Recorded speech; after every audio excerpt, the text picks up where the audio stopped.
Yeah. Yeah, this is a beauty. Oh, hey. How you doing, fellas? It's your boy Meta, coming to you from the Metaverse, wrestling representing SPW, Singapore Pro Wrestling, and you're watching Wrestle Geeks. Welcome, everybody, to Wrestle Geeks Recaps. This is Impact Wrestling for March 30th.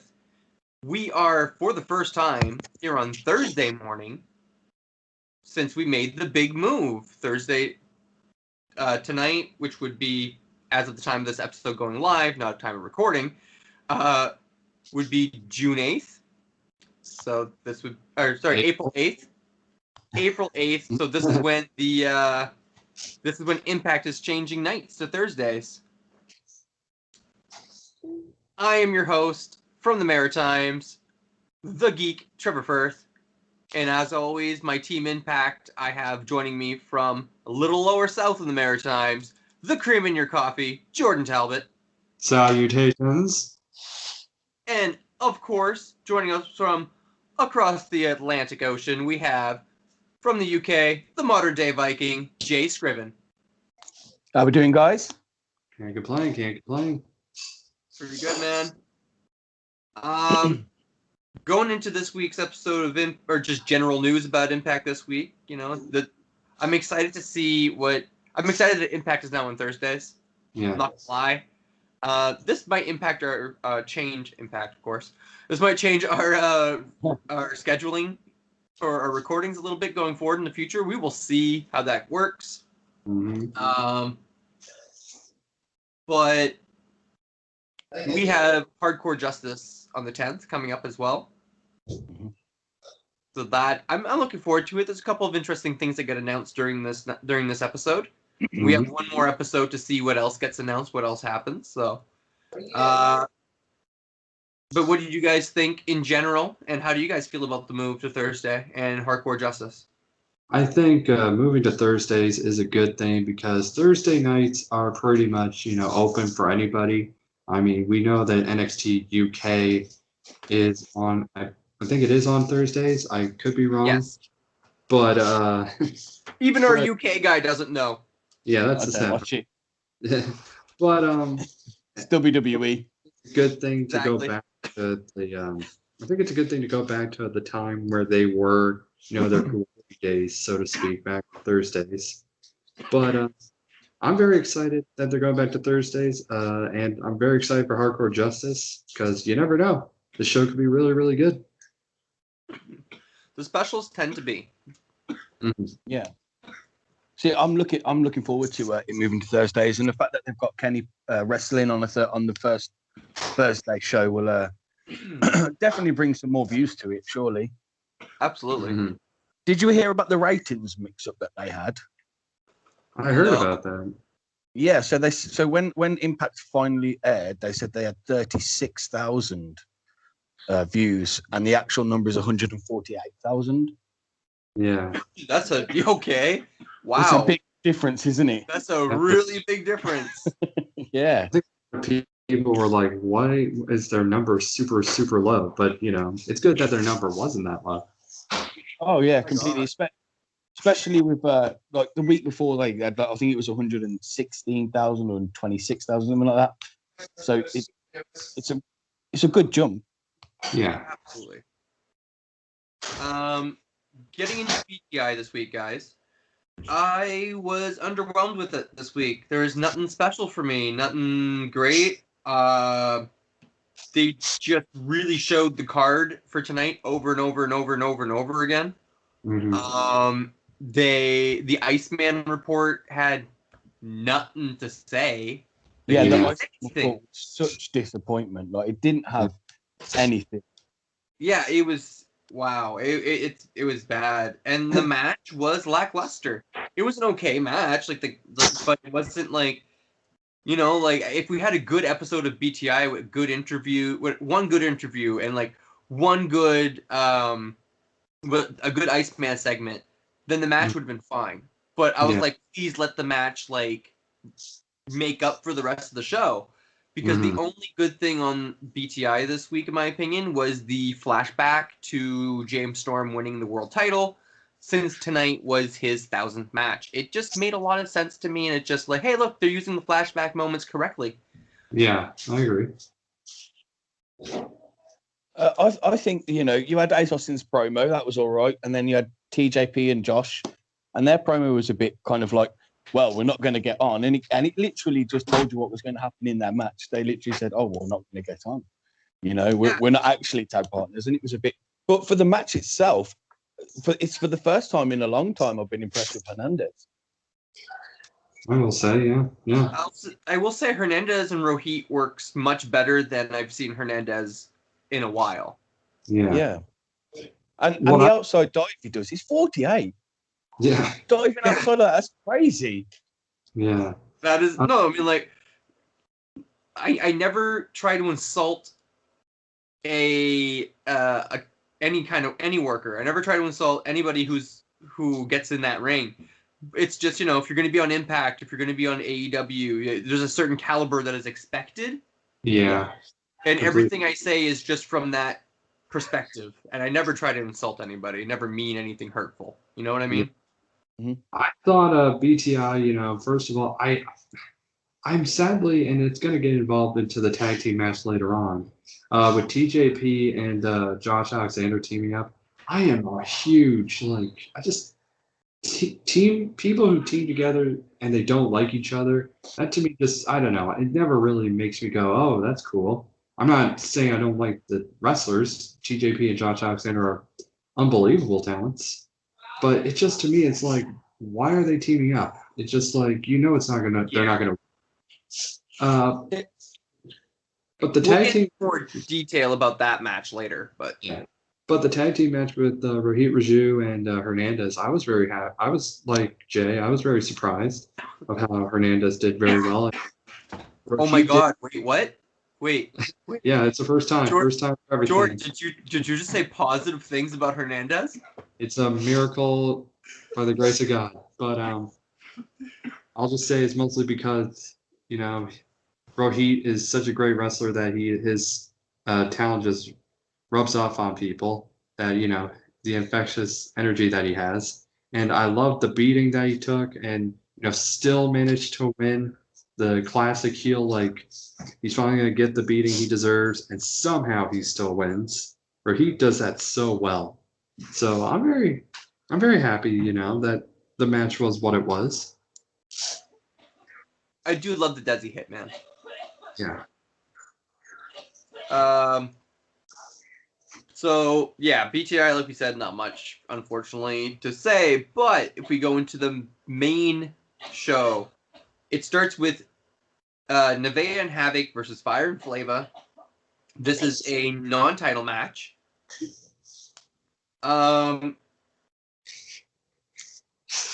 Jay, do you want to take us through a summary of the match itself?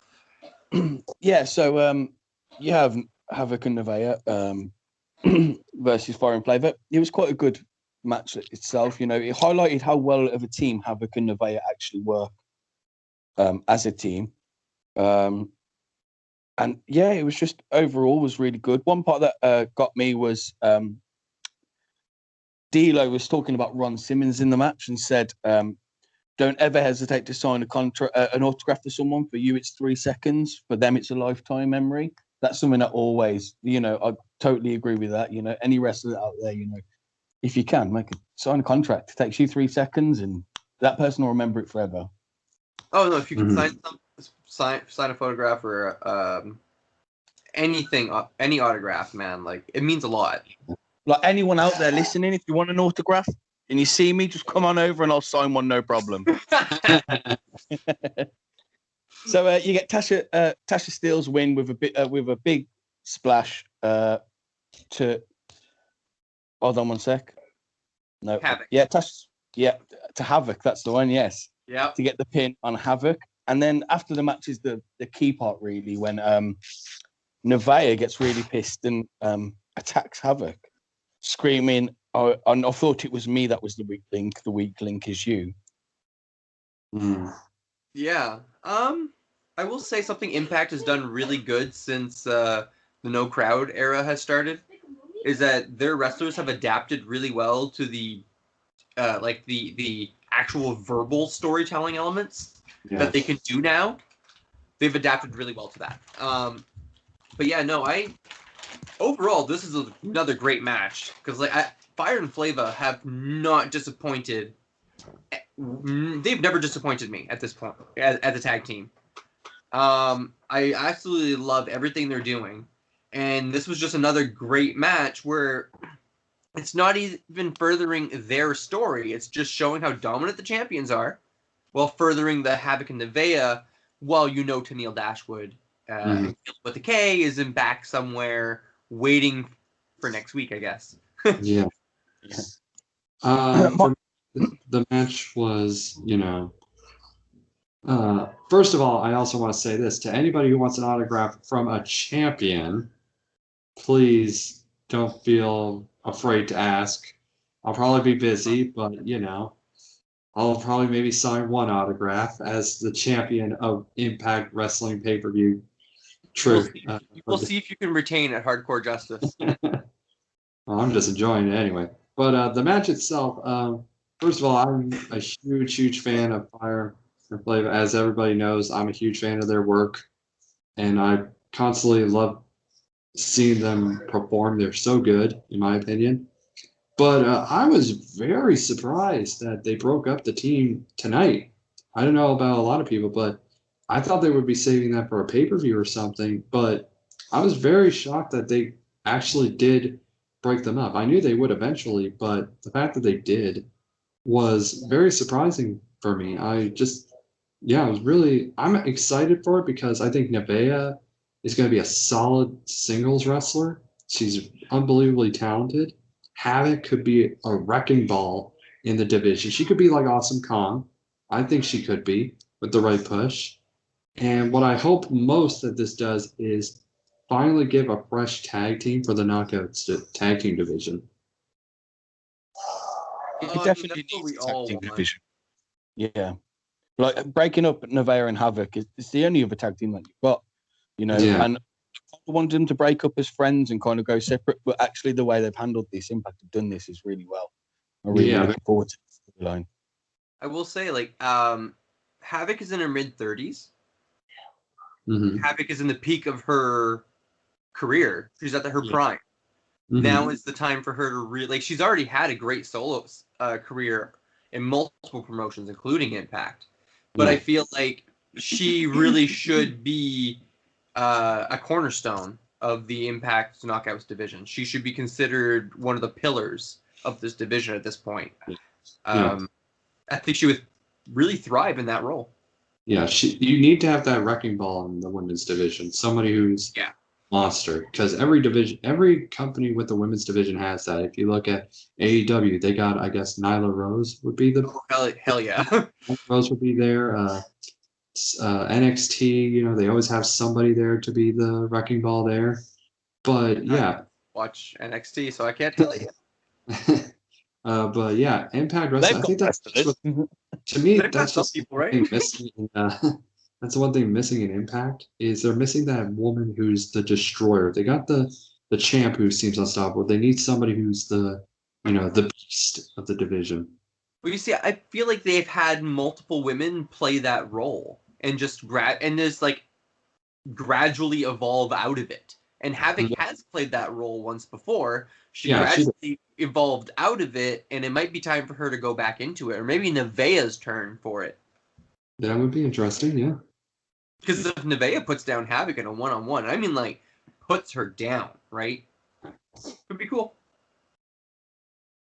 Could line that up really, really well. But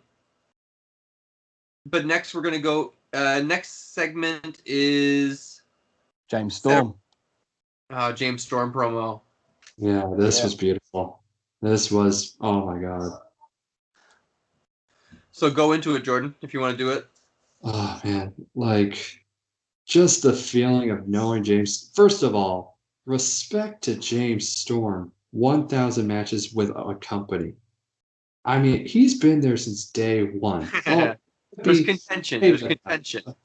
But the fact that he's been there, since day one pretty much, there's been a year's some time when he's been away, but he's been there constantly. So Yeah. props to him for being, a constant there. But, seeing, Jake Something come there and be like, I got your back. And I don't know why I'm drawing a blank. The second person who was there. Saban. Oh, Saban. Yeah. Don't know why. I drew a blank right there. I'm sorry, everybody. It was awesome to see that, but holy crap. Who expected the third man? The man who, James Storm, no offense to people who probably hate me for saying this, but America's Most Wanted was better than Beer Money. Mm. In my opinion. That really was unbelievable. Nope. This is just an opinion.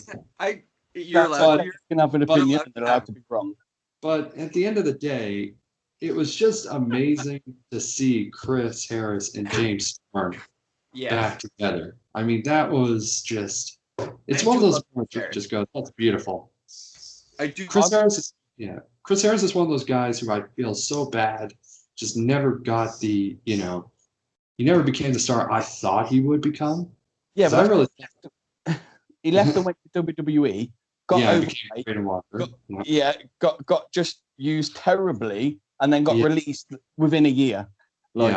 This will probably, and I don't think I'm being shocking anybody by saying this, but when they broke up AMW, I really thought Chris Harris was going to be where James Storm was, like as the star, like the legend.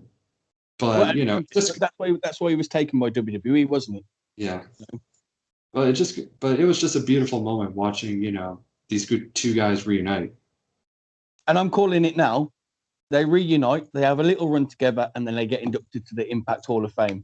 This year's Impact Hall of Fame, America's Most Wanted. It'd be most deserving, in my opinion. If it gets me, him in the ring for a match, I'm in. I'm not whether it's as America's Most Wanted or a single, I don't care. Yeah. That's cool. I love it. Also, you mentioned James Storm's 1,000 match.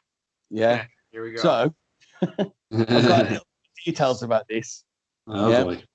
So, on TV and pay-per-view internet, in total for Impact Wrestling, he's only done 802 matches. And that's if you count the 8 matches he did for Global Force Wrestling. Yeah. Mm-hmm. I'll just say they Goldberged his number. There, they Goldberged his number. Well, no, see, I have a theory. Because if you take into house shows, he would only need to have done 190 house shows. Yeah. Now, they did a lot of house shows, so he's probably actually over 1,000 matches. Yeah. House shows and dark, between house shows and dark matches, I feel like he probably has the 200-ish that he'd be missing. Definitely. Right? Either way, it's cool. I'm just going to put this out there. He's won 168 of his matches. He's drawn 23 and only lost 311. Wow. Oh, wow. That's amazing. That is, wow. In all of his televised matches, he's only done 867. On every company he's ever worked for on TV, he's done 867 matches. So 802 of them for Impact. It's amazing. That's still cool though. Do we have any more promo segments before the match? Sorry. No, we don't. It goes into Deanna. Yeah, that's what I thought. So we have Larry D versus Sami Callihan. So it was nice and hard hitting between Larry D and Callihan, which was enjoyable to be able to see Larry D go all out at what he's supposed to do, because we don't see it very often, considering it's supposed to be his thing. But he starts by dominating Callihan for a little while, and eventually Callihan does just take advantage. I don't remember exactly how he wins. What was the finish, Jay?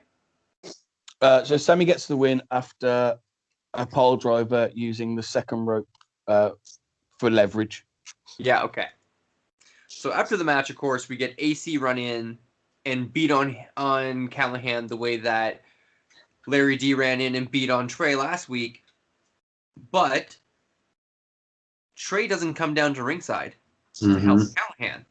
Yep.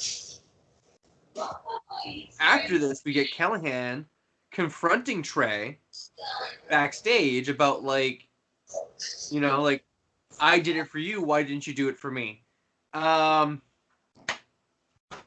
Ultimately, this sets up a match between Trey and Callahan versus Triple XL at Hardcore Justice.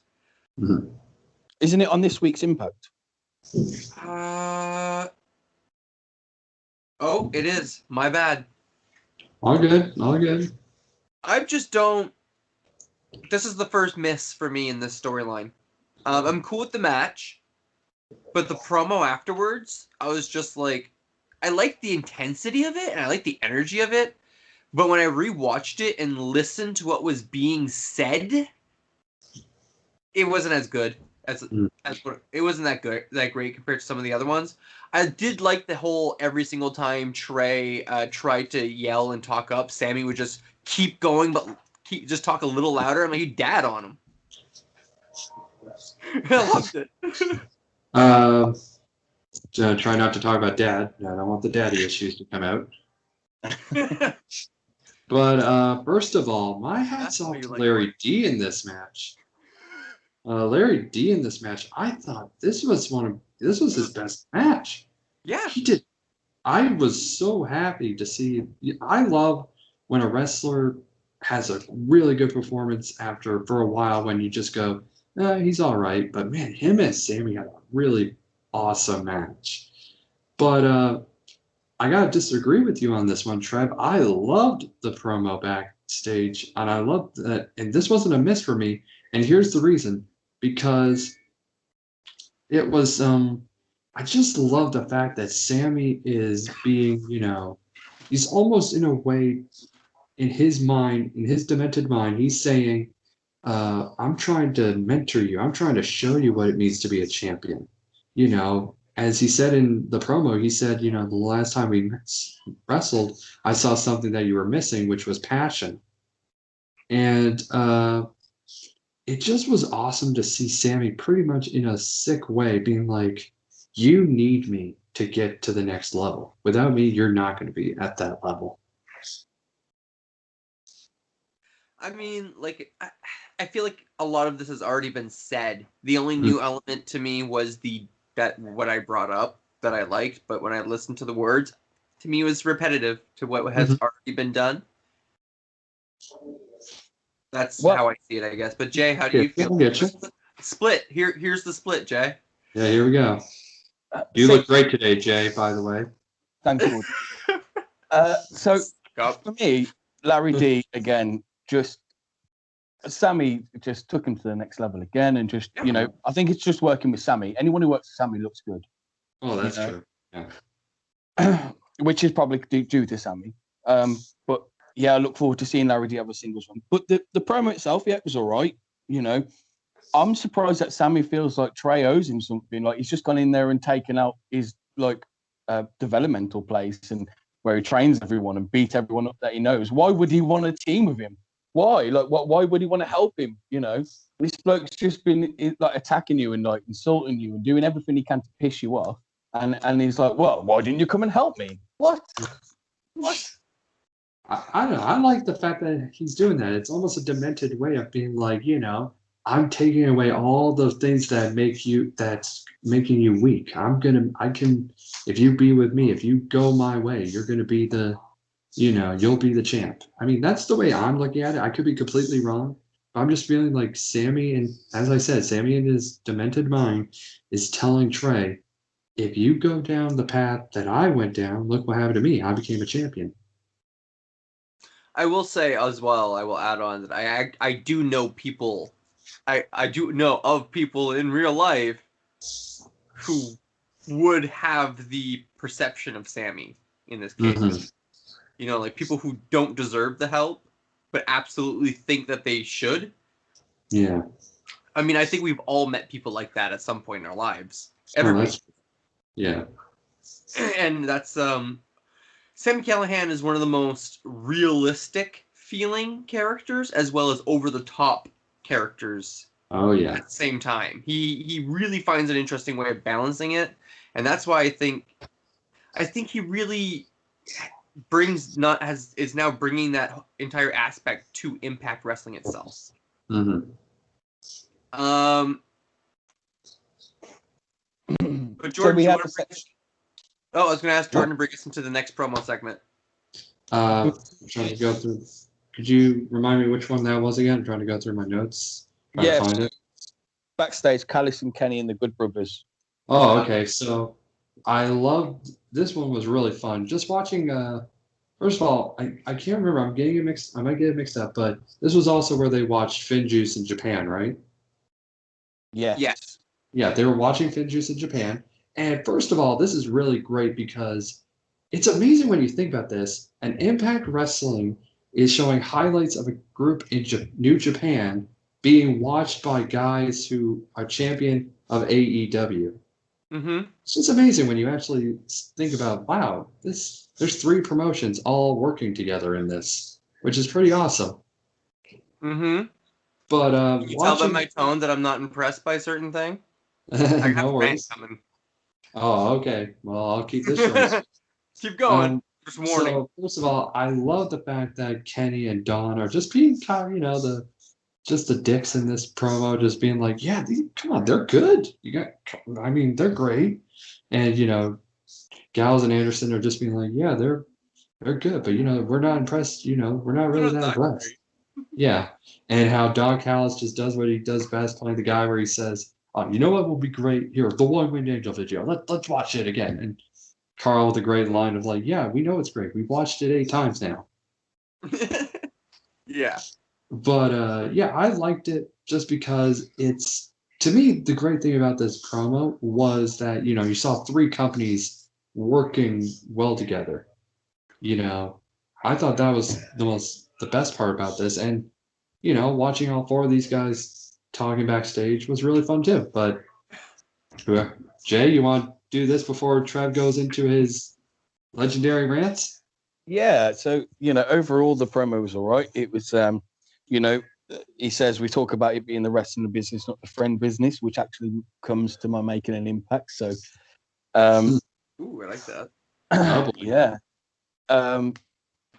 Yeah, overall it was, I don't know, I think it's a bit too early to start teasing the Good Brothers falling out with Kenny Omega personally. But I know they've got their insecurities and they're showing that, but I just think, obviously I haven't watched AEW, but is that projecting over there? I saw when the Good Brothers didn't come out straight away to help him, but and then you talk about the Forbidden Door. I just want to mention Chris Jericho being on Stone Cold Steve Austin's WWE podcast.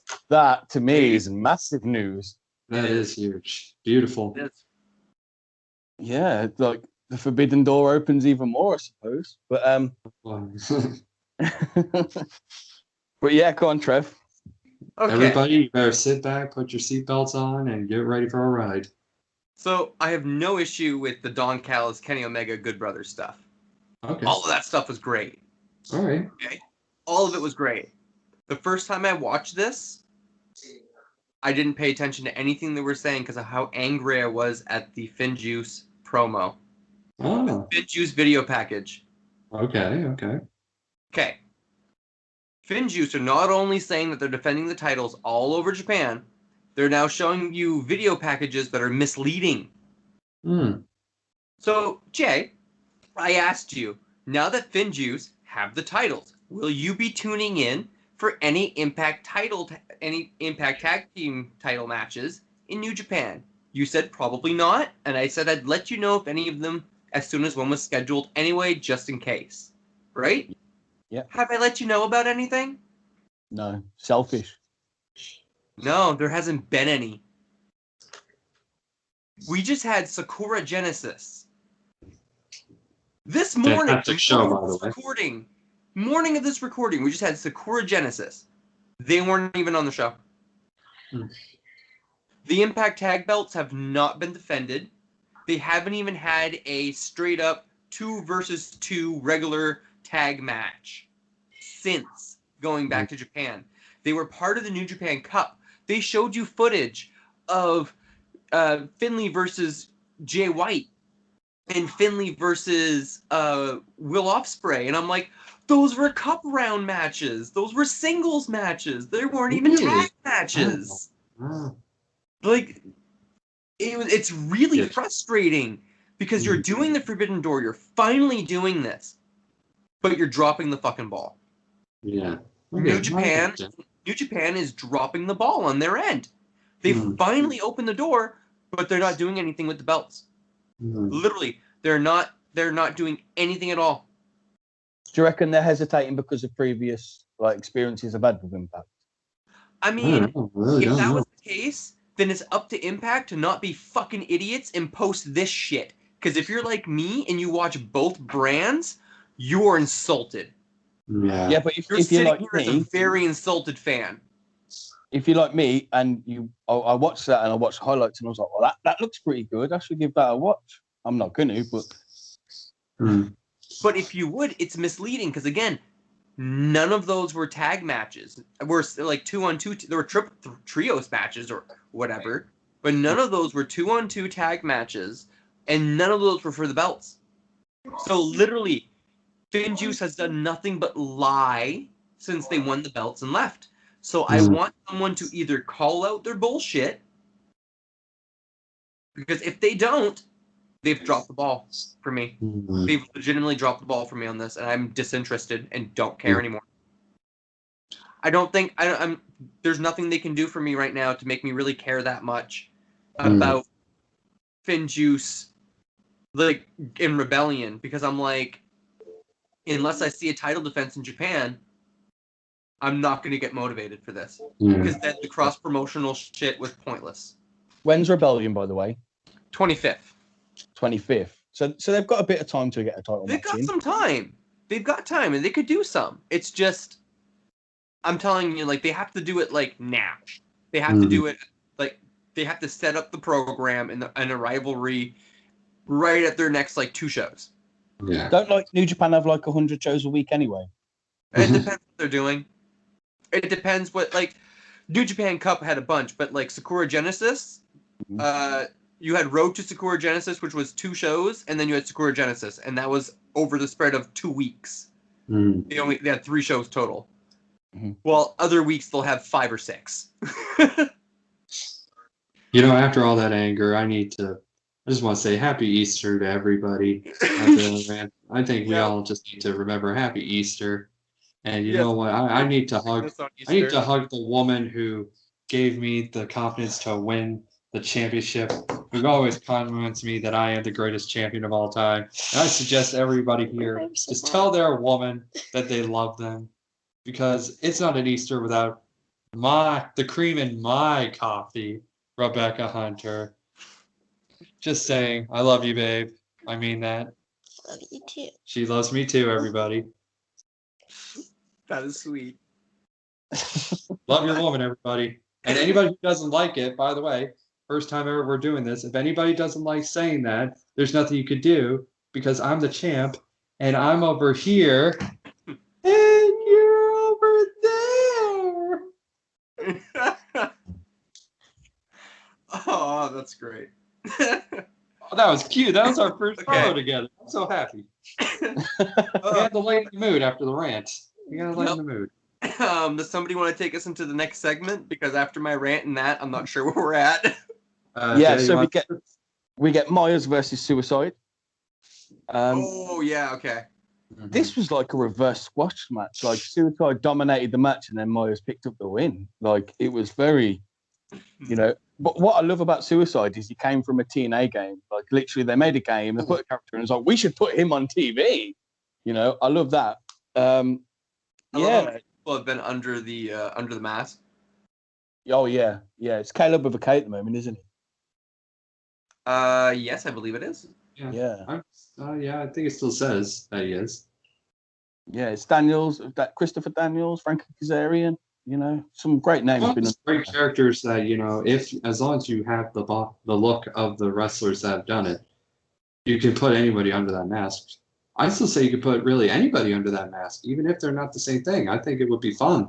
Like You could do Tiger some Mask, with that. like what they That's did with really Tiger good, Mask in New Japan. Yeah, that's true. They could keep that gimmick going forever. I actually like the Suicide character. I agree. I think they I'd should make rather it the like name Tiger Mask Manic. though. I'd rather the name Manic, but we all know that was TJP. Like Yeah. literally the incarnation of Suicide that was Manic is TJP. Always was. Yeah. So whatever, I guess. Guns idea, that was, wasn't it? It was terrible. Yeah. I like the name better. That's all.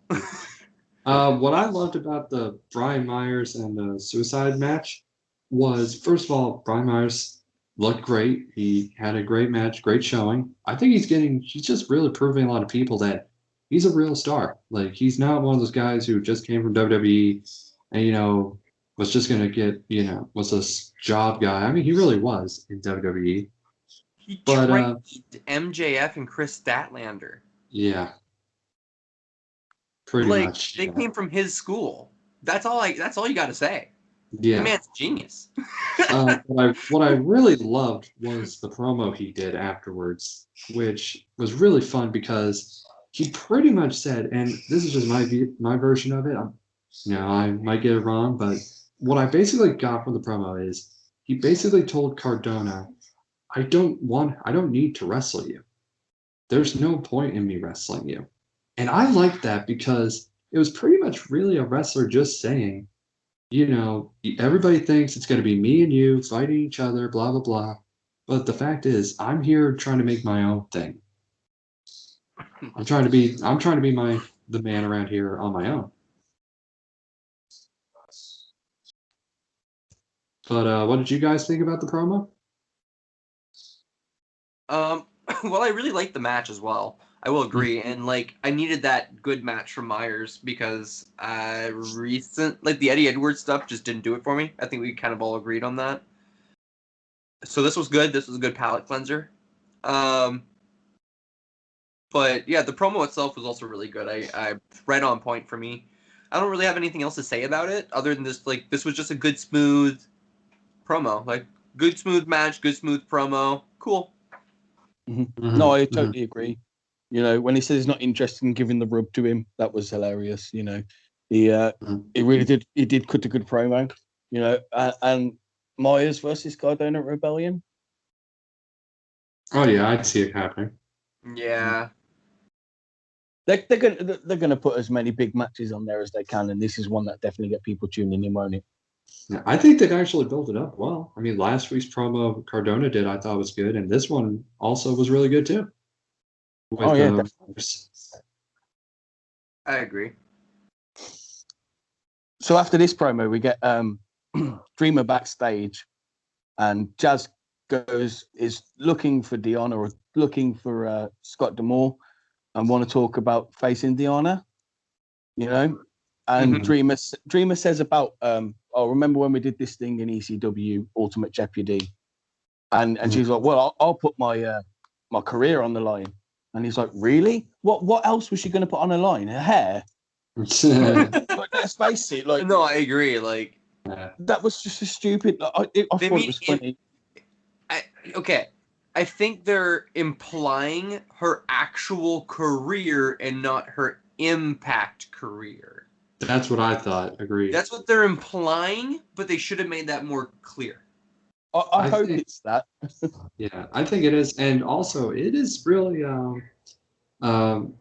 amazing how this is going pretty much the way you said it would with Deonna Purrazzo and the Legends.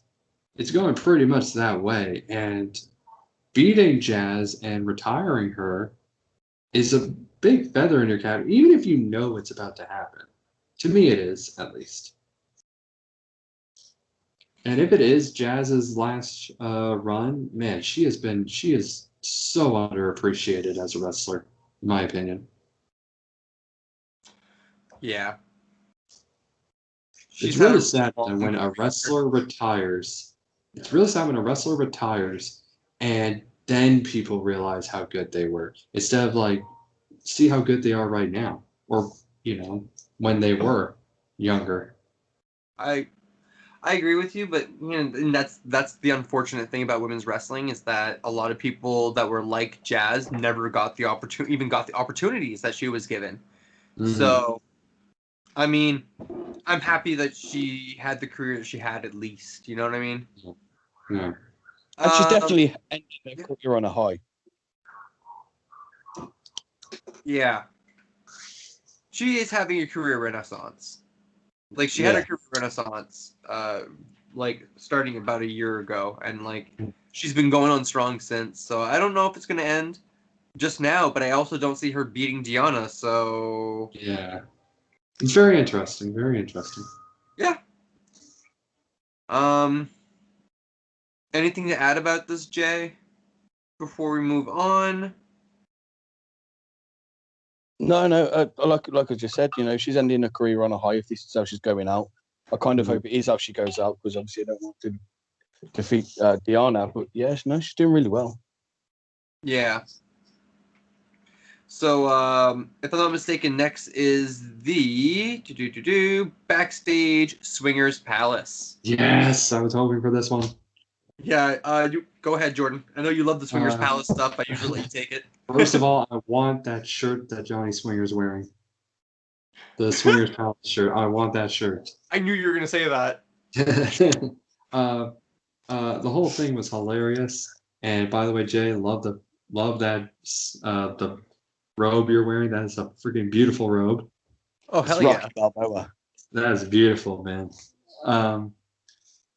But I love how this Swingers Palace just worked out so well for two reasons for me in this one. First of all, him and oh god, I can't remember who's Johnny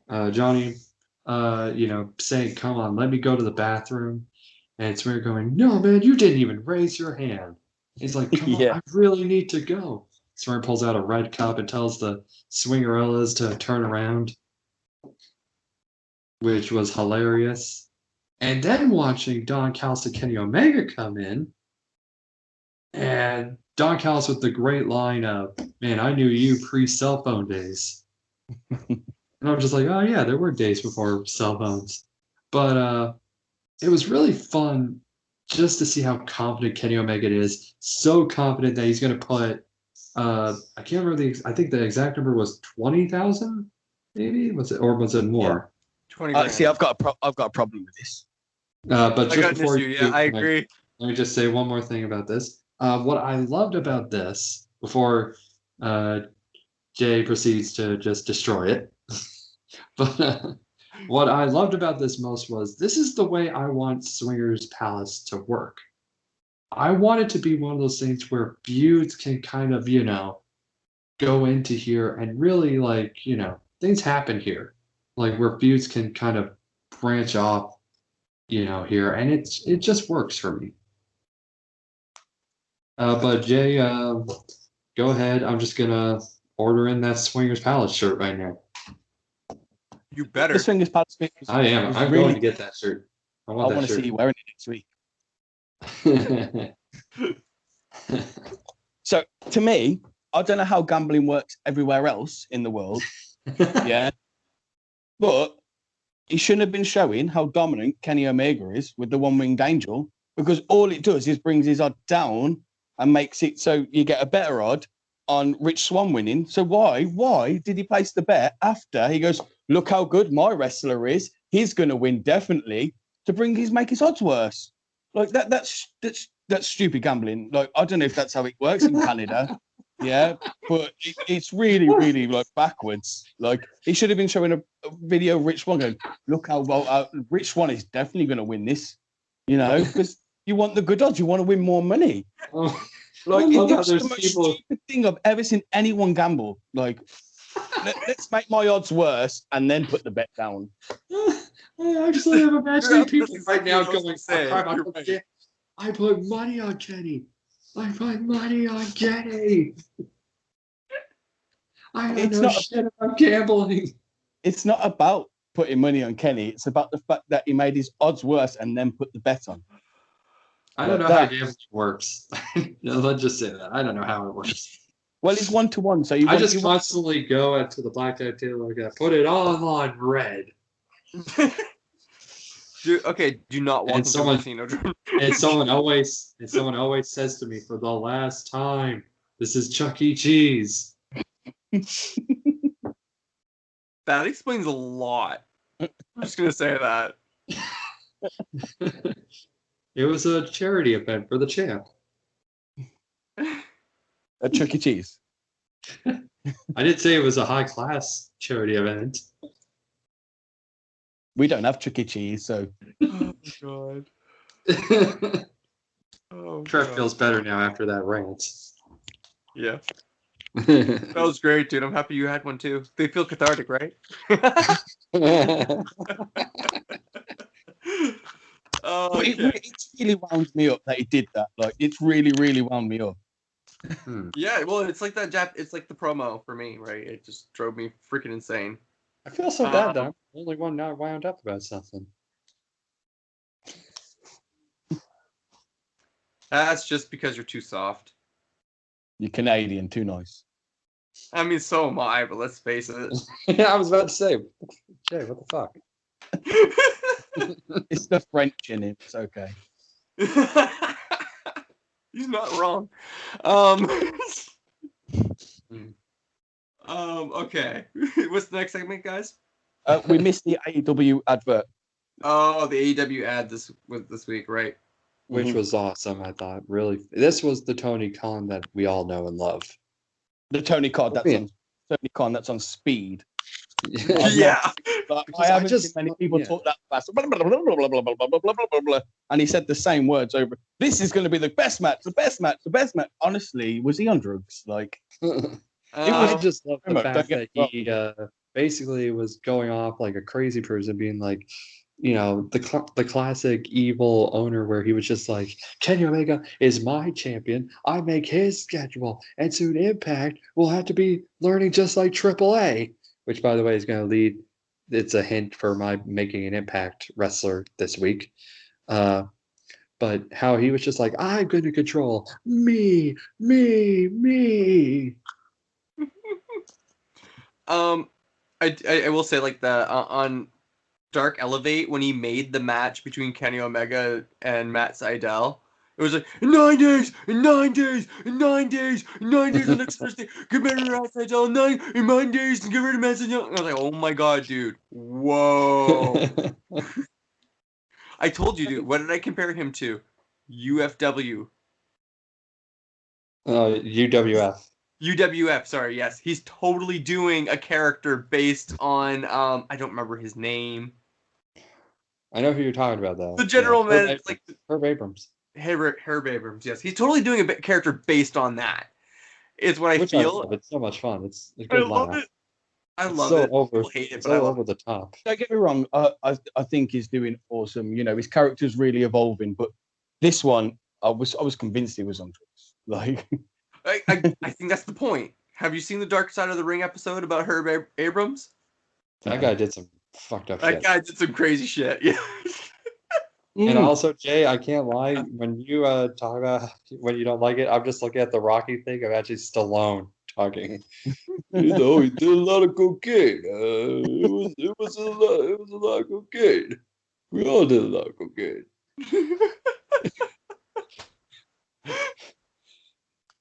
Our best session with Khan's awesome. Oh god, that would be so great though. Afterwards, it's like, okay, we need to do another take. 1 second. I'm a living god. I am a door. I am the forbidden door. Yes, this is basically what his character is doing, guys. Someone turn my knob and open me. And Tony Schiavone just goes, I came back for this. He just stand there like, oh god, what's going on? Like, are you broken? I need someone needs to make a shirt with Tony Khan that says, turn my knob. Oh god, no. If he uses that as a shirt, I'm gonna sue. I'll be like, I came up with that idea. I'm really not sure if that's genius or not. I can't tell. I think it is. I want one. TM, I'm TMing it. Let's go into the tag match, guys. Ace Austin and Madman Fulton versus Alexander and TJP.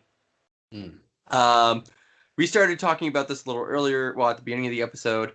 You guys gave a little bit of what you guys had to say about it. I'm just going to quickly say that the in-ring action was solid. Storytelling was boring. Yeah. And so the match didn't do anything for me because of it. Well, I'll add into my rant of the night. I hate when they when they have rivals team up and they do the whole like, oh, we don't like each other, but we're going to team up. It's like, why? What is the point of you teaming up when you guys hate each other? You had started on that when it's a heel team teaming up. But this confused me as too. Like, I class Josh as a face, you know, and I think the kind of like the two faces, like the ending, like TJP tagged himself in, then does the Mamba Splash, and then Josh and TJP fight, argue with one another about who's getting the cover.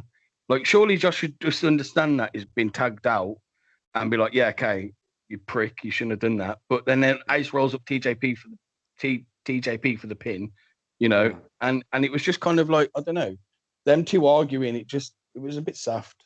The only time I've ever seen partners work that were rivals with each other and hate each other, and it worked, was in a tag team match when The Rock and Chris Jericho were in a feud, and The Rock Chris Jericho hit The Rock with a chair by accident, and then they did a backstage segment where Chris Jericho, you know, or The Rock basically said, you know, you didn't do your job, and Chris Jericho said, you know, I'll just take the people's chair and smack off the people's eyebrow. And, you know, it's like, that's how it works. You don't just have it like, oh, I don't like you, but I'm going to team with you. Why are you teaming together if you don't like each other?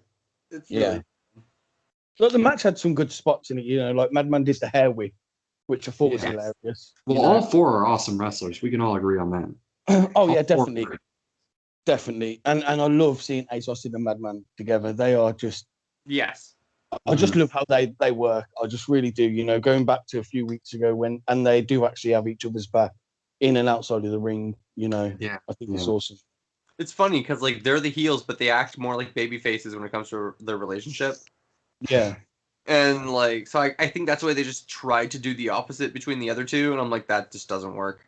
They haven't built that relationship ahead of time the way that Ace and Fulton have. But anyway, yeah, I really don't have much else to say about the match either. Next, we go backstage to Don Callis approaching Willie Mack, showing him the video of the One Wing Angel, which at this point I laughed about it because I'm like, okay, this is like the third time now. Yeah. They brought it up where I'm like, yeah, Don Callis would. Yeah. And he tries to get Willie Mack to talk some sense into Swan, right? Swan shows up. And he's just like, if you weren't my boss, blah, blah, blah, blah, blah, all this stuff. And Callis is like, well, for next minute or next 5 minutes, whatever it was, he's like, I'm not your boss. How about that? There you go. And then Kenny Omega and the Good Brothers showed up and started beating down on Willie Mack and Rich Swann. And then Eddie Edwards showed up. And then Eddie Edwards showed up to even out the odds, setting up Eddie Edwards being with Swann and Willie Mack, which I will say, Eddie Edwards makes more sense here than he does pretty much anywhere else right now. He is one of Swann, Willie Mack, and Eddie Edwards. Kind of like they're kind of the three baby faces of Impact right now. They're the quintessential baby faces right now. Yeah.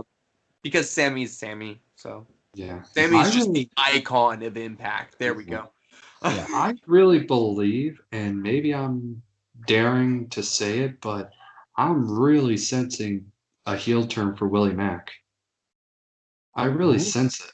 I really sense, because it seems like, and this is why I say it, because when Don was talking to Willie, it seemed like he was almost being like, you know, Willie, you used to be X Division champion. You used to be somebody that was on TV all the time. And now you're just pretty much Rich Swann's best buddy. That's what it felt like I was getting the vibe from. But I really think, you know, I think Willie Mack's going to turn heel. Maybe I'm wrong, but I don't know. I just get that feeling. I'd be the first one to say I'm probably completely wrong, but I just sense they're gonna go for that. No, man, if you're gonna say something, commit. I really believe, I just There covering you all go. the bases. I really believe that Um, he's gonna go heel. honestly, dude, when it comes to that, I feel like Rich Swann needs Willie Mack for after he loses the belt to Kenny Omega. Hmm. Rich Swann's going to need Willie Mack, and the best way for them to continue that a Rich Swann storyline probably be in the tag division as Willie Mack, because they've never won the tag belts together. True. They've gotten really close, but they've never won the tag belts. So it'd be a good Maybe. storyline to put them on next. Maybe they go after the Good Brothers for costing Swan the title. Eddie Edwards can challenge Kenny Omega as his first number one contender that way. Which would be an awesome match. That would be an awesome match. And who better to represent Impact in the first title defense? Because you want Omega to win his first title defense guaranteed. Yeah. So, yeah, I think that'd be great. Moving along, up next we get. So we get the hype video next. Oh, right. Yeah. Sorry. So this was about a minute video, a minute and a half maybe, of just kind of like old bands, black and white with some music. Mm-hmm. Now I watched this frame for frame. I paused it in every frame. There's a list in a bin that it says set list notes, and it's got Deanna Praza at the top, followed by Tennille Dashwood on the names. Now, if you carry on a bit further on, backwards, like it's been written on a wall and like reflected on a window, reflected onto a wall, it says "Let's get wild."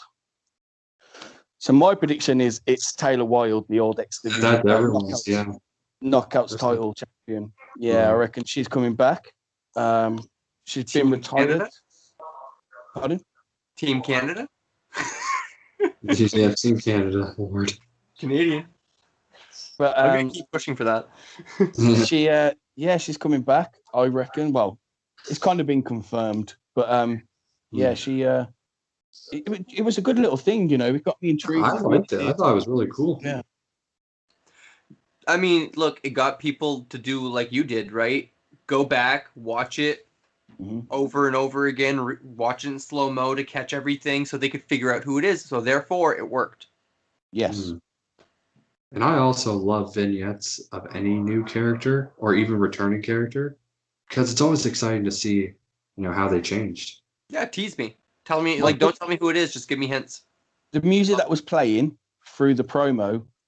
So Taylor Wilde actually does a podcast, and that's her introduction music on her podcast. That's kind of the that right there is the tidbit that kind of confirms it, eh? So it would be funny if there's a guy just right now going, "They spoiled it." Yeah, so that's coming. It said coming soon, April 2020, and then it said something S, and it just said it had missing letters. But if you watch the video, it said "Let's get wild" in the reflection. So I think the bottom of it is supposed to. Maybe I'm wrong, but I think the bottom is supposed to spell out Taylor Wilde. I don't know if there is enough. No, it spells out "Let's get wild." No, I meant underneath. I thought there was some the missing letters. Yeah, that's what I mean. Yeah. Guys. No, the missing word said "Let's get wild." It was 3 words. Oh, okay. I thought it's just. Oh, okay. That was something else. Most likely, she's going to be at the next set of tapings, which is why we didn't get a definite date. But teasing it now is a good idea. Do we have anything else to get into before the main event, guys? Yeah, we've got a couple of bits. We've got Rohit and Hernandez, ILX, Indian Latino Exchange. That is clever. I will give them that. I love that. I love that like so that. much. I never thought they could come up with a better name than LAX, but I love it. That is such a fun name. Indian Latino Exchange is great. Yeah. I really hope they push these as a tag team. Like I said in BTI, Hernandez and Rohit worked really well as a tag team, and it was the first time in a long time. Yeah, surprisingly, like I didn't expect it to be that good, when it was. I really They hope. won over me. I don't know how. Yeah, Yeah. that's impressive. Sorry, Um, dude. Keep going. Has anyone got anything to say about this bit? Not really. I can kind of completely agree with you that like it just works better. Hernandez works. Like Rohit needs that muscle guy, and Hernandez works as that muscle and bodyguard figure way better than Shira. So yeah, I like it. Before the main event, was there a knockouts meeting with Tommy Dreamer? Yeah, so next, we get a Violent by Design just talking about Storm's 1000 match. Mm-hmm. Yeah, it was just hyping the main event. Really, did really well. Eric Young always does really well. Mm-hmm. And then we go into Dreamer in a room with all the knockouts.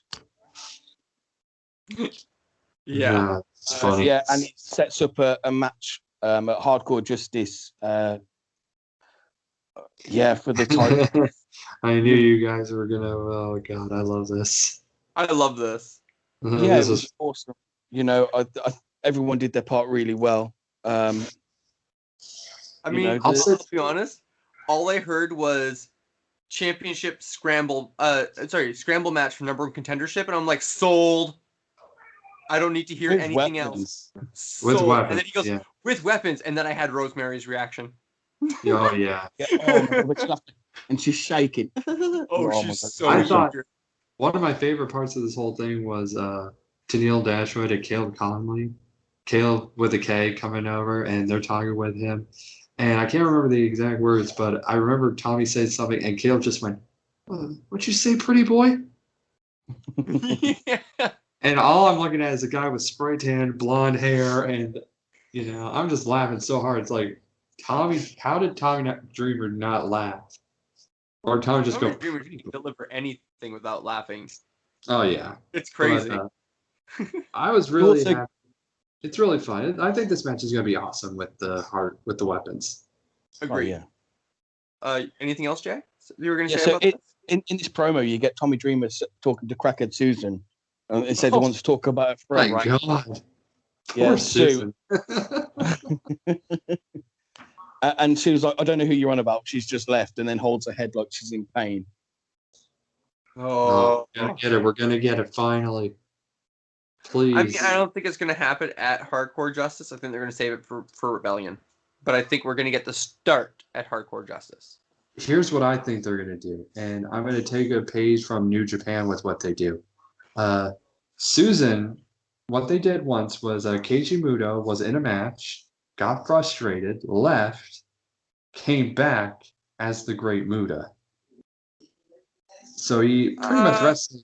So what I think they're going to do is, and this is just an idea, I think Susan's gonna, or you know what, I'm going to just, fuck it, I'm going to go with what Jay always says. I think Crackhead Susan is going to have her like crazy moment and just like going to melt down. And then come back as Sue, as the real Sue. They've actually got. If they do that, she's winning. Yeah. Yeah. Like she has to, because then you do Su Yung versus Gianna at Rebellion, and the story's there for that. Actually, Jordan. Oh my God, I think you're right. God damn it. I still see Susan versus Su Yung. Either way, I'd be happy just to have Su Yung back. I want to see it so bad. Just have Su Yung back. She has so many great moments. Like if you YouTube Su Yung moments, like in Shimmer or in Shine, they are unbelievable how good they are. Oh, she's so good. She's like, so good. Just a real character. Like the ones that I just go, okay, I don't know what's happening. I will buy a ticket just to see what she does next. Yeah. I will say there are TV episodes in between Hardcore Justice and Rebellion. So you could do on TV the Susan versus Su Yung, with Su Yung taking control before Rebellion. Maybe kill her like they killed Allie? I mean, no, it would be different. It'd be a psychological. It's killing off personality in your head. It's not actually murdering somebody the way they did with Allie. They literally murdered Allie. I still want Allie, the bunny, to come over from AEW so Rosemary can scream about a zombie. Yes, that'd be so much fun. You have no idea how much I want to see something stupid like that happen. It can only happen on Impact. Yeah. Also, to end that segment, you get Alicia Edwards going to Dreamer. So, what are the rules? What are the rules? But how does this work? And he's just like, guys, can somebody help me with her? I can't even understand what she's talking about. What is she saying? I can't I would have understand. loved if Tommy Dreamer just looked at her. It's like, well, it's a weapons match. Yeah, there's weapons. Okay. Tommy just looking at her like, how are you and Eddie together? Like, do you understand what I'm saying, or are you just saying okay? I hope that next week she's with Tommy again and he has a chart and he says, so here's what I'm saying. You use weapon. Attack. Oh my god. And That'd be so good. Alicia just goes, I'm just not understanding it. And Tommy's just like, But you need Eddie Edwards there to translate for her to Tommy Dreamer. oh my God, that'd be perfect. That would Oh be my- hilarious. That'd be perfect. if it happens, I'll be so freaking happy. I'm all for it. So next week, main event time. Yes, Yeah. definitely main event There we time. go. There we go. Cowboy James Storm versus Eric Young. James Storm's 1000th match in Impact Wrestling. Before we get into this, I think it's amazing to think about. Look at where these two guys started in Impact. If you've known their careers, unbelievable. James Storm, one half America's Most Wanted. Eric Young, 1/5 or 1/4 of Team Canada. Unbelievable where their careers are now. Oh yeah. I want to give a quick shout out to Eric Young. So there's an interview he says after that he tore his ACL in this match. I think it was his ACL. He did. And he still did this whole match and also did 2 matches after, which kind of spoiled 2 matches. But just Respect to Eric Young. Respect. Yeah. Oh yeah, that's insane. That's insane, man. Like the matches are. I hate seeing guys hurt themselves and keep going, I'll be honest. But I mean, god damn. Because I Sometimes you see say him the like show must shorten go his on. career. I hate to see him shorten his career for it. Yeah. That's all. I'm one of those bookers that is not against my ref throwing up the axe. Like, Well, you have to. At some sometimes a wrestler, sometimes the adrenaline is going and a wrestler wants to keep going and they really shouldn't. Is all I'm saying. It happens. The refs, I trust my refs to make that judgment call when a wrestler can't. Well, I'd say, hey, if your guy is hurt, don't push it, man. You got to don't overdo it, man. Yeah. Yeah, but he didn't even realize. He said like he got hurt, but he didn't realize he was that injured. Like that. Oh, yeah. That's insane. It depends how you feel. Exactly. It depends how you feel. Like literally, like you could take a bump and not even realize that you tore something for the next 3 hours. You know what I mean? So there's nothing you can do about that. Like he talks about doing 2 matches after, one with Edwards, and he said, "I did that on one leg, and it's one of the best matches I've ever had." That's insane. So I'm hyped for that. Unbelievable. I kind of am too now. But this match, dude. Yeah, Jay, do you want to take us through this match? This match. Yeah, so you get everyone out there. You get Storm, Jake Stumpin, Chris Sabin, and Harris, and then you've got all of Violent by Design. Basically, the end is Storm gets the super kick and gets the pin onto Eric Young after Young talks to Chris Harris outside. Well, not talks, but goes to attack Chris Harris outside. Harris hits Eric Young, rolls him back into the ring. Storm gets the super kick and the pin. Overall, it was a great match. Everyone brawls on the outside a little bit, and it's just, I don't know, it paid very much respect to Storm's 1000th match. And it was just good, yeah. Go ahead, Jordan. How do you feel about it? First of all, like Jay has said, hats off to Eric Young for having it's amazing that, he did this and you realize he did this injured. That's incredible. I was very happy I felt this match, for me, this match was nostalgic because, like I said, it was amazing to think about James Storm, his career, how it's evolved, how he's gone from, AMW to Beer Money to the Revolution to, how his career has just gone through. And Eric Young, holy crap, how his career went from Team Canada to a Joker to, married to ODB to, being just a heel. And now he's the psychotic leader of a really awesome faction. Yeah, we'll it's forget just, about the WWE stunt for both of them. Those yeah, were disservices. Those were legitimate disservices to those guys. Both of them. disgusting. Less said, the better. But the match was awesome. It did good. And I don't think it's Eric Young injured. I think it's going to work in some way for Final by Design because it's going to give everybody a chance to really shine and to really work. And I think Eric Young is still going to knock it out of the park because, even if he can't wrestle, he's still going to have a presence. Mm-hmm. Yeah. But yeah, the match itself was fun. But to me, the thing that made me so happy was just, feeling the nostalgia of seeing, Chris Harris helping James Storm win. Like, I was hoping they do the death sentence like they did in their finishing move. I was hoping, somehow. They're doing a 4 versus 4 match over the next few weeks anyway. So it's going to be the 4 versus the 4. And obviously you're going to get it then. Oh, yeah. I'm excited. Yeah. For me, I agree, man. I just kind of sat back and just watched it. You know what I mean? Like, just enjoyed it for what it is. Mm-hmm. I have no real complaints. Like, they've done this match 1,000 times. Let's face it. Mm-hmm. Like, well, I mean, 100 times at least. 1,000. But it was so good. Mm-hmm. It's just like the storytelling, everybody at ringside. Like, man, the feels. Chris Harris alone, like, Yeah. I just liked having him there. It was amazing. At least he didn't tell a knock-knock joke this time. Yeah. Yeah. Thank God.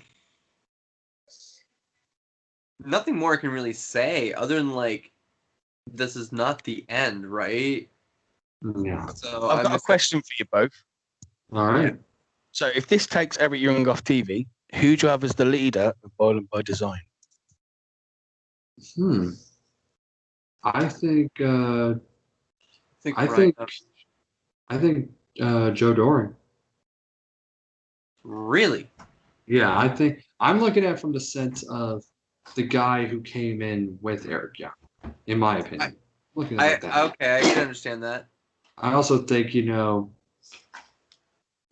terms of like the difference in like the reason Bullet Club always works with a new leader is because the guy that follows is different from the guy who was before them. If you think about it, if you look at like Prince Devitt, then you had AJ, Carl Anderson, and everybody. But I just think, for Vibe by Design, they should have someone different, take, charge of it until Eric Young comes back. Yeah. Yeah. But you want to know why the Bullet Club keeps working? It's called Tomatonga. Okay. Of course. One of my favorite guys in the business. Tomatonga never leaves. Tomatonga is Bullet Club for life, literally. Yeah, him and Fale. Fale as well, but Fale is at that point where he's he's getting ready to slow down. He's focusing more on teaching, and good for him, man. He's an amazing teacher. Anybody in New Zealand, he is the place to go. Fale's school is the place to go. Mm-hmm. I mean, Hinare, one of his top students, just re-debuted as the newest member of United Empire. And although I am not huge on Hinare or the choice, he's there for a reason. I assume New Japan has plans. I'm hoping that I'm wrong in my initial feeling. Yeah. And I trust them because they've done some pretty amazing things. I hated Great O'Khan the moment he walked on my screen. I was like, you look like a dumbass. Then he got in the ring and started wrestling, and I went, okay, I'm in. Yeah. So, yeah. All right, cool. But, Guys, Yeah.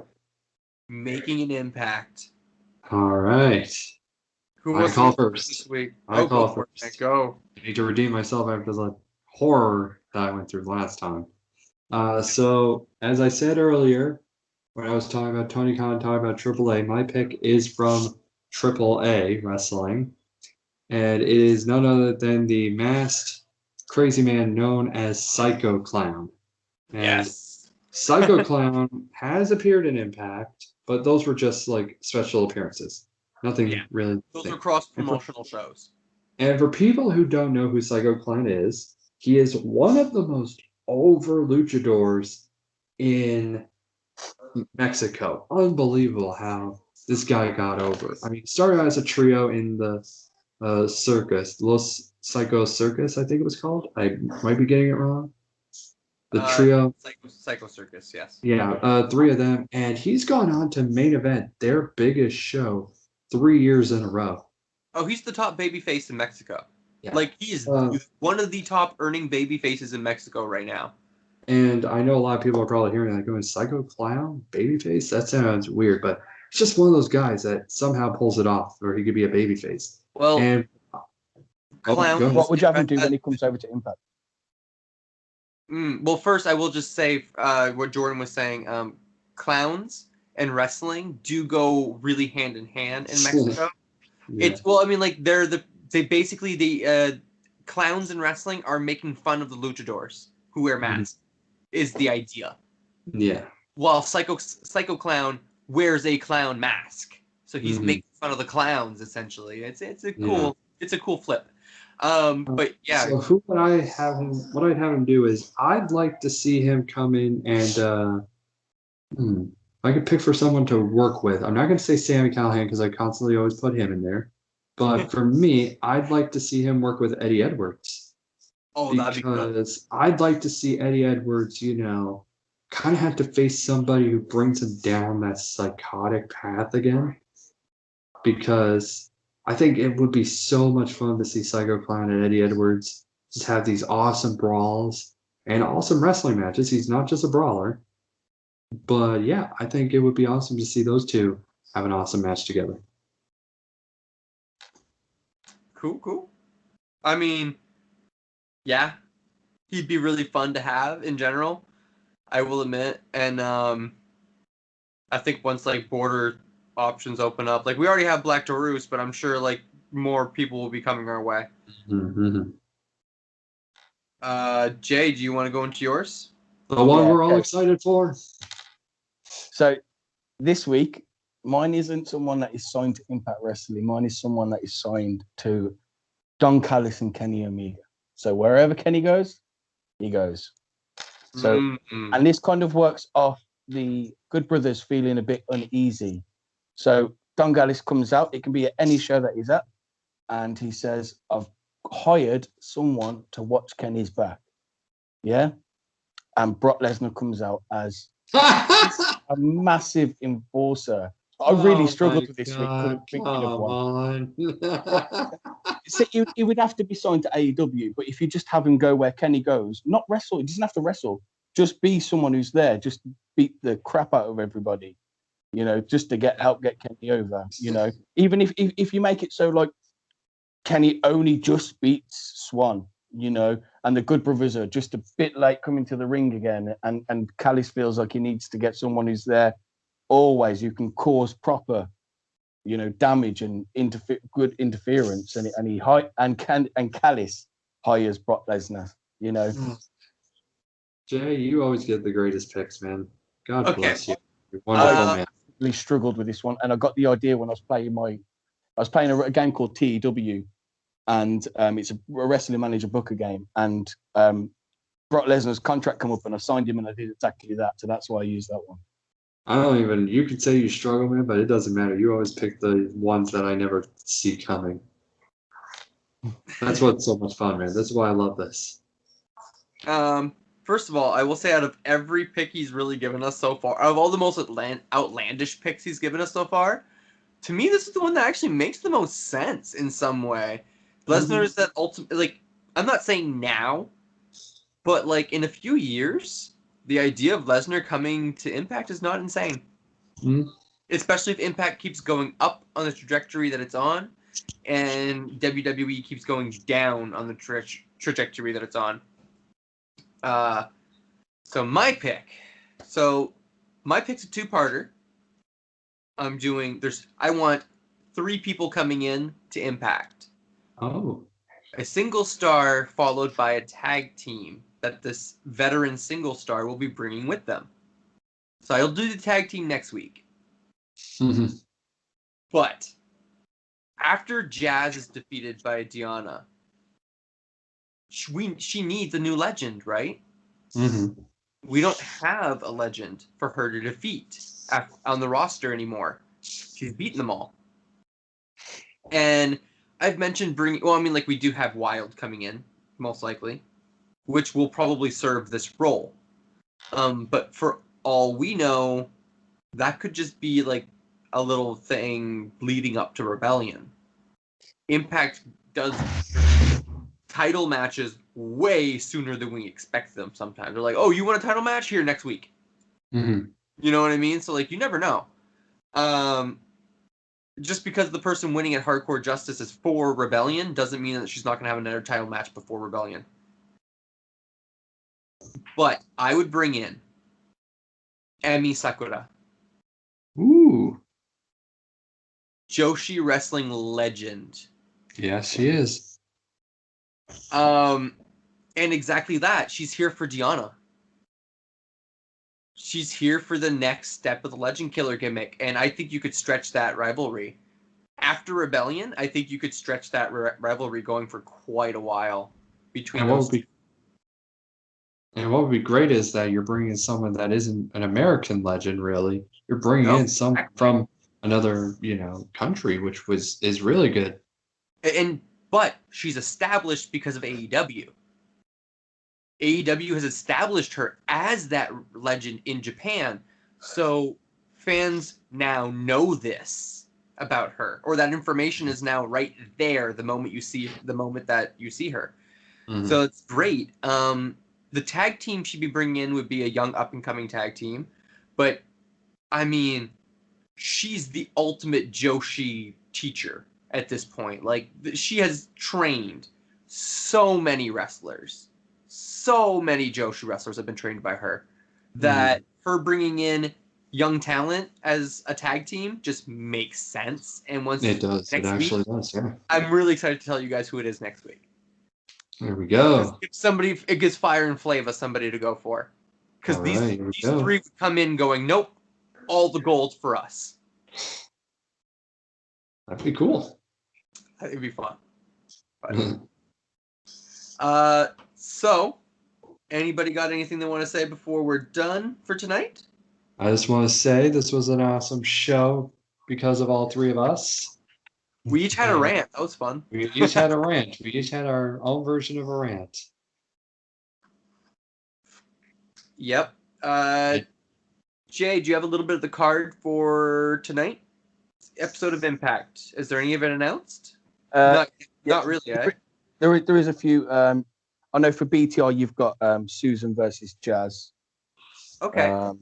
You called her Susan. Yeah. He's reading the build name. I'm not. I actually haven't got it written down. And you've got the main event, which is Kenny and the Good Brothers versus Swan, not Moose, Swan, Willie Mack, and Edwards. Yes. Which is, they need. It's a big name for their first Thursday in a long time. So I will agree. I mean, Kenny. I like having the idea of the main event being Kenny Omega and Good Brothers anywhere, because Dynamite the night after this episode of Impact that we just recapped was Kenny Omega and the Good Brothers as the main event. So I mean, that's One thing I want to say is how the AEW ad's going to work now. Like, it's gonna have to wait and see what Cokehead Tony says.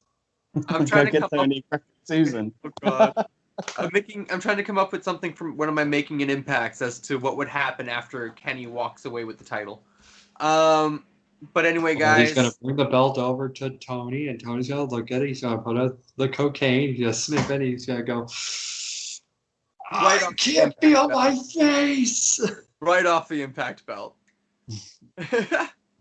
Ah. Like, share, subscribe, everybody. Let us know what you're looking forward to when it comes to Hardcore Justice. Who you think will be making an impact next at this point, because Impact's got new people coming in all the time. So like, share, subscribe, and we will see you again next week. Peace out. Or else, and happy Easter, bitches.